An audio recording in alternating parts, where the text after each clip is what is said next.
అందరికీ నమస్కారం. 'OG' cinema గురించి వార్తల పరంపర ఇంకా అలా సాగుతూ ఉంది. సుమారు ఇవాళ 20వ రోజు అనుకుంటున్నాను. అయితే నిన్నటి రోజున 'దిల్ రాజు' ఈ నైజాం రైట్స్ తీసుకున్నాడు 'ఓజీ' సినిమాకి. 'దిల్ రాజు' అంటే పవన్ కళ్యాణ్‌కి 'దిల్ రాజు'కి మధ్య కూడా చాలా సినిమా పరంగా ఫస్ట్ సినిమా 'తొలి ప్రేమ' నుంచి కూడా మంచి రిలేషన్ ఉంది. పవన్ కళ్యాణ్ చేసినటువంటి చాలా సూపర్ డూపర్ హిట్ సినిమాలు 'దిల్ రాజు' ఆయన బ్యానర్‌లో అంటే ఆయన డిస్ట్రిబ్యూషన్ కంపెనీగా ముందు డిస్ట్రిబ్యూటర్‌గా ఆయన వచ్చాడు కాబట్టి 'దిల్ రాజు' డిస్ట్రిబ్యూషన్‌లో చాలా సినిమాలు రిలీజ్ అవ్వడం, అవన్నీ సూపర్ డూపర్ హిట్ అవ్వడం. తర్వాత మొట్టమొదటిసారిగా 'వకీల్ సాబ్' అనే ఒక సినిమా వేణు శ్రీరామ్ అనే డైరెక్షన్‌లో 'దిల్ రాజు' ప్రొడ్యూస్ చేయడం. అది కూడా మంచి సక్సెస్ సంపాదించి సూపర్ డూపర్ హిట్‌గా ఉంది. అలాగే ప్రత్యేకించి పవన్ కళ్యాణ్ అంటే ఎవరికి అభిమానం ఉండదు గానీ 'దిల్ రాజు' గారికి కూడా ఒక ప్రత్యేకించి అభిమానం ఉంది. అయితే ఇవాల్టి ఈ అప్డేట్ అనుకోవచ్చు. ఈ సంతోషకరమైన వార్త ఆయన పంచుకున్న వార్త ఏంటంటే 'నైజాం కా బాద్‌షా' పవన్ కళ్యాణ్ అని చెప్పాడు. ఎందుకంటే మన సినిమా బిజినెస్ చూసుకుంటే ఎప్పటినుంచో కూడా చూస్తే గనక ఈ తెలుగు బిజినెస్ ఇప్పుడు రాష్ట్రాలుగా 2 రాష్ట్రాలుగా విరిగిపోయినా కూడా సినిమా బిజినెస్‌గా 3 ఏరియాల్లో ముఖ్యంగా తెలుగు ప్రాంతంలో 3 ఏరియాలు నైజాం, సీడెడ్ అటు ఆంధ్ర అంటే కోస్టల్ ఇలా 3 ఏరియాల్లో ఉంటాయన్నమాట. ఆ డిస్ట్రిబ్యూషన్ రైట్స్ కూడా ఆ 3 ఏరియాలకు అమ్ముతారు. తర్వాత పక్కన ఉన్న ఒరిస్సా, ఇక్కడ కన్నడ అవన్నీ ఉంటాయి. సినిమా బిజినెస్ పరంగా చెప్పాను మీకు. అలా చూస్తే నైజాం చాలా పెద్ద ఏరియా. తర్వాత సీడెడ్ అంటే రాయలసీమ వైపు. ఈ ఈ సినిమా బిజినెస్‌కి ఆ ఏరియాస్‌లో ఆ డిస్ట్రిబ్యూటర్స్ రావడం, ఆ కొనుక్కోవడం, ఆ ఏరియాలో దాన్ని బట్టి చేయడం ఉంటుంది. ఈ 'ఓజీ' బడ్జెట్ సినిమా బాగా ఎంత సక్సెస్ అయిందో మనందరికీ తెలుసు కాబట్టి, నైజాంలో ఈ సినిమాకి వాళ్ళు పెట్టిన ఫ్యాన్సీ రేట్స్ చూసుకుంటే బ్రేక్ ఈవెన్ వచ్చి ప్రాఫిట్స్‌లోకి అడుగులు పెట్టిందని చెప్పేసి 'దిల్ రాజు' ఇంత సక్సెస్ అయింది. సందర్భంగా ఆయన ఒక స్పెషల్ స్క్రీనింగ్ షో చూసి ఆయన చాలా ఆనందపడుతూ అక్కడ ఉన్నటువంటి ఫ్యాన్స్ అందరిని ఉద్దేశించి ఈ డైలాగ్ చెప్పాడన్నమాట. 'నైజాం కా బాద్‌షా పవన్ కళ్యాణ్' అంటే సినిమా రంగంలో నైజాం ఏరియాలో ఇంతటి రికార్డ్ సాధించే ఆయన సినిమాలన్నీ కూడా నేను చేశాను అని తన ఆనందాన్ని ఫ్యాన్స్‌కి చెబుతూ ఇది ఫ్యాన్స్‌కి బాగా నచ్చిన సినిమా. ఇప్పటిదాకా ఈ 'OG' cinema fans they are enjoying a lot. Repeated audience వస్తున్నారు. వాళ్ళంతా ఎంజాయ్ చేయడం వల్ల నాకు కూడా ప్రాఫిట్స్‌లోకి నేను వెళ్ళాను. నాకు వెరీ మచ్ హ్యాపీ.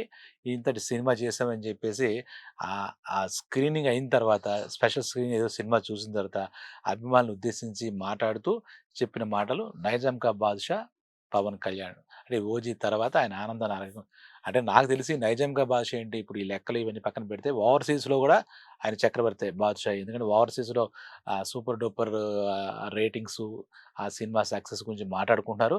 అంటే పెద్ద బడ్జెట్ చెప్పినప్పుడు వెంటనే ఓపెనింగ్స్ అవన్నీ ఫ్యాన్స్ కోసం హడావుడిగా నిజంగా డబ్బులు పెట్టిన డిస్ట్రిబ్యూటర్స్ చెప్తే అవి రియల్ ఫిగర్స్ అండ్ ఫ్యాక్ట్స్ మనకు బయటకొస్తాయి. ఇప్పుడు ఈ 'దిల్ రాజు' అలా చెప్పడమే కాకుండా ఫ్యాన్స్‌కి చాలా బాగా నచ్చి ఎలిమెంట్స్ మొత్తం అన్నీ ఇందులో ఉన్నాయి. ఇంకా Pawan Kalyan action next level. కాబట్టి నాకు ఐయామ్ వెరీ మచ్ హ్యాపీ అని చెప్పి 'దిల్ రాజు' తన ఆనందాన్ని పంచుకున్నాడు. అంతేకాకుండా తర్వాత కూడా 'దిల్ రాజు' ఆయన చెప్పిందేంటంటే, నా బ్యానర్‌లో ఆయన నాకు డేట్స్ ఇస్తాడు. మా బ్యానర్‌లో పవన్ కళ్యాణ్ గారు 'వకీల్ సాబ్' చేసాం ఇంతకుముందు. ఇప్పుడు మరో సినిమాకి మేము శ్రీకారం చుడుతున్నాం అని చెప్పేసి ఆయన మాట చెప్పారు. ఎంత పాలిటిక్స్‌లో 90% బిజీగా ఉన్నా 10% మన సినిమాకి ఇస్తారు. మన సినిమా చేయబోతున్నాం అని చెప్పారు. దీన్ని బట్టి చూస్తే మనకు 'ఉస్తాద్ భగత్ సింగ్' 2026 ప్రథమార్థంలో అంటే ఇంతకుముందు శివరాత్రికి వచ్చేస్తుంది ఆ సినిమా. అంటే దాని స్టేటస్ కనుక చూస్తే పవన్ కళ్యాణ్ పోర్షన్ అంతా అయిపోయింది. తర్వాత మిగిలిన వాళ్ళందరితో కలిపి ఒక షెడ్యూల్ ఏదైనా కనుక కంప్లీట్ అయిపోతే గనక మనకి 'ఉస్తాద్ భగత్ సింగ్' ప్రాబబ్లీ మార్చి లేదంటే ఏప్రిల్ ఫస్ట్ క్వార్టర్‌లోనే సినిమా వచ్చేసే ఛాన్స్ ఉన్నాయి. 'ఉస్తాద్ భగత్ సింగ్' తర్వాత ఆ రేస్‌లో పవన్ కళ్యాణ్‌తో సినిమా చేయడానికి చాలామందున్నాయి. 3, 4 సినిమాలు వినపడుతున్నప్పటికీ 'దిల్ రాజు' ఆయన చాలా ఈగర్‌గా వెయిట్ చేస్తున్నట్టుగా అర్థమైంది. ఇప్పటికే 1, 2 సందర్భాల్లో ఆయన పవన్ కళ్యాణ్‌తో మేము సినిమా చేస్తామని చెప్పేసి ఆయన చెప్పడం జరిగింది. దానికి ఇంకొక స్పెషల్ న్యూస్ ఆల్రెడీ ఇది వస్తున్న విషయమే. అంటే ఆహ్, దృఢపడిందనమాట. ఆ విషయం ఏంటంటే, అనిల్ రావిపూడి ఇప్పటిదాకా రాజమౌళి గారి తర్వాత అస్సల కంటిన్యూయస్ సక్సెస్‌తో వెళ్తున్న వ్యక్తి ఎవరున్నారు, డైరెక్టర్ ఎవరున్నారంటే, ఒక్క ఫ్లాప్ కూడా లేకుండా అందరికి పబ్లిక్ పెద్ద హీరోలతో, చిన్న హీరోలతో అలాగే ఆల్ కైండ్ ఆఫ్ ఆడియన్స్‌తో ఎంజాయ్ చేస్తూ సినిమాలు తీసుకెళ్తున్న వ్యక్తి Anil Ravipudi. Is very promising director. ఆయన డైరెక్షన్ ఇప్పుడు 'మెగాస్టార్' మూవీ జరుగుతోందన్న విషయం మనందరికీ తెలుసు. మన శంకర్ వరప్రసాద్ గారు. మన శంకర్ వరప్రసాద్ మాస్టర్ గారి గురించి మాట్లాడితే అది సంక్రాంతికి 100% సెంటిమెంట్ గానండి కంప్లీట్ అయిపోయిందనండి. సంక్రాంతికి ఆయన మనకి థియేటర్‌లో సందడి చేయనున్నాడు. మన శంకర్ వరప్రసాద్ గారు, అనిల్ రావిపూడిది. ఆ సినిమా అయిన వెంటనే ఈ పవన్ కళ్యాణ్‌తో దిల్ రాజు గారు చేయబోయే సినిమాకి అనిల్ రావిపూడి డైరెక్షన్ చేస్తారు అనే మాట కూడా మనకు గట్టిగా వినపడుతుంది. ఇవన్నీ ఇంకా ధృవీకరించాలి. అయితే 'పవర్ స్టార్' చేస్తారా లేదా అనే మాటకి అనక్కలేదు. ఇంతకుముందు ఎలక్షన్‌లో బిజీగా ఉండి చాలా కాలం 3, 4 ఏళ్ళు ముందు ప్రచారంలో గాని, తర్వాత నెగ్గిన తర్వాత పరిపాలన కూడా బిజీగా ఉన్న పవన్ కళ్యాణ్ అప్పటికి కమిట్ అయినటువంటి 2022, 23లో అయిన సినిమాలు 'హరిహర వీరమల్లు', 'ఓజీ' ఈ సినిమా ఏంటి ఆహ్, హరీష్ శంకర్‌ది 'ఉస్తాద్ భగత్ సింగ్.' ఇవేంటి దీని పరిస్థితి ఏంటి అని చెప్పిన రోజుల్లో ఇంకా చేయరేమో అని కూడా ఒక దశలో అభిమానులు చాలా డల్ అయ్యారు. అయితే దానికి తెరదీస్తూ మన 'ఓజీ' సినిమాలో నాకు సినిమా ఇండస్ట్రీ నాకు తల్లి లాంటిది.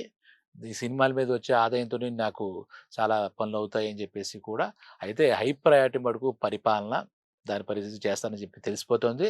అంటే కొంత సమయాన్ని సినిమాకి ఎన్ని రోజులు కావాలో అన్ని రోజులు మంచి కథ జనాలంటే ఫ్యాన్స్‌ని, ప్రజలందరినీ అలరించే కథ ఉంటే డెఫినిట్‌గా పవన్ కళ్యాణ్ చేస్తారని చెప్పొచ్చు. అందులో భాగంగానే ఈ 26, 27 ఎప్పుడైనా కానీ సంవత్సరానికి ఒక సినిమా చేసినా చాలు మాకు అని కూడా అభిలాషని మనకి 'దిల్ రాజు' గారు కూడా ఇంతకుముందు ఒక సందర్భంలో వ్యక్తం చేశారు. అంటే పవర్ స్టార్ పవన్ కళ్యాణ్ గారికి ఉన్నటువంటి క్రేజ్ అనుకోవచ్చు. అలాగే ఆయన సినిమా చేస్తే చాలు అనే అభిమానుల ఆశ కావచ్చు. డెఫినిట్‌గా చేస్తారు. ఇప్పుడు ఈ 'దిల్ రాజు' గారు ఇప్పటి రోజు చూస్తే న 'నైజాం కా' డిస్ట్రిబ్యూటర్స్‌లో చూస్తే 'నైజాం కా నవాబు' 'దిల్ రాజే.' ఇప్పుడు 'నైజాం కా బాద్‌షా' అని చెప్పి ఆయన అభివర్ణించారు పవన్ కళ్యాణ్‌ని. ఇది చూసి ఫ్యాన్స్ కూడా they are very much happy. ఎందుకంటే 'ఓజీ' సినిమాకి అప్రతిహతంగా అంటే కంటిన్యూయస్‌గా ఎక్కడ లేకుండా 19 రోజులు, 20 రోజులు అలాగే ఇప్పుడు ఆ సినిమా నడుస్తోంది. ఆల్‌మోస్ట్ రిపీటెడ్ ఆడియన్సు దాని గురించి సినిమా మాట్లాడుకొని ఫ్యాన్స్ టోటల్లీ సాటిస్ఫైడ్ అనమాట ఒక రకంగా చెప్పాలంటే. 'హరిహర వీరమల్లున' పార్ట్ 2 ఉంటుంది కాబట్టి కొంచెం సందేహించారు. ఇంకా కొంచెం ఉంటే బావుండని ఏదో చిన్నగా ఫీల్ అయ్యారేమో గాని అభిమానులు నిరాశ ఫీల్ అయ్యారేమో తప్పితే, ఈ 'ఓజీ' ఫుల్ మీల్‌గా ఉంది వాళ్ళ పరిస్థితి. అయితే దీని గురించి కూడా మరి పవన్ కళ్యాణ్ గారు ఒక చిన్న ఇది చెప్పాలంటే 'ఓజీ' తీసిన తర్వాత దానికి ఈ మధ్య చూసాం 'కాంతార' ప్రీక్వెల్, సీక్వెల్ అని అలా వస్తున్నాయి కదా!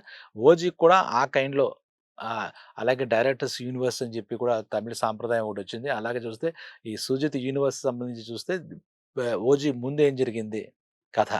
'ఓజీ' తర్వాత అంటే సీక్వెల్ కూడా వచ్చే అవకాశం ఉందనే మాట కూడా మనకు వినపడుతున్నాయన్నమాట. అలా అంటే ఆ 'ఓజీకి' సంబంధించిన ఒక 2 మూవీస్ రావాలి. ఇప్పుడు ఆల్రెడీ ఈయన చెప్పాడు కదా!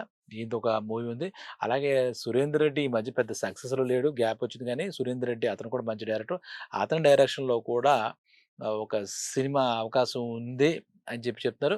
ఇలాగ 2, 3 బ్యానర్స్ ఇంకా కన్ఫర్మ్ చేయలేదు పవన్ కళ్యాణ్. అయితే ఆ ప్రయత్నాలైతే ముమ్మరంగా జరుగుతున్నాయి. అంటే ఎప్పుడు ఏమి చేస్తారనేది ఇప్పుడు పవన్ కళ్యాణ్ గారు మిగిలిన రెగ్యులర్ హీరోల్లాగా ఇప్పుడు ఓపెన్ చేస్తున్నాం, పలానా డేట్‌కి ఇచ్చేస్తాం అని చెప్పే పరిస్థితి లేదు. ఎందుకంటే రాజకీయాలలో ఆంధ్రప్రదేశ్ రాజకీయాలలో బిజీ అయిపోయిన తర్వాత పరిపాలనలో బిజీ అయ్యాడిప్పుడు. పరిపాలనలో బిజీ అవ్వడమే కాకుండా, భారతీయ రాజకీయాల్లో కీలకమైన పాత్ర పోషిస్తున్న వ్యవహారం మనకి తెలుసు. కాబట్టి ఆహ్, ఇంతటి బిజీ షెడ్యూల్స్‌లో నేను ఈ డేట్లు దీనికిస్తాను అని విమర్శలు చేసే ఈ విమర్శకులు వాడు కూడా ఆయన తావివ్వరు. ఫస్ట్ ప్రయారిటీ హై ప్రయారిటీ పరిపాలనకిస్తూనే, తర్వాత నెక్స్ట్ ప్రయారిటీ సినిమాలకిస్తారు. నా అంచనా ప్రకారం 90% పరిపాలనకి ఆంధ్రప్రదేశ్‌ని నిర్మించాలి. పునర్నిర్మించడానికి కూటమితో కలిసి నడుస్తున్నారు. కూటమి పెద్దలంతా సహకరిస్తున్నారు. ఇప్పటికే ఆంధ్రప్రదేశ్ రూపురేఖలు చాలా వరకు మారుతున్నాయి.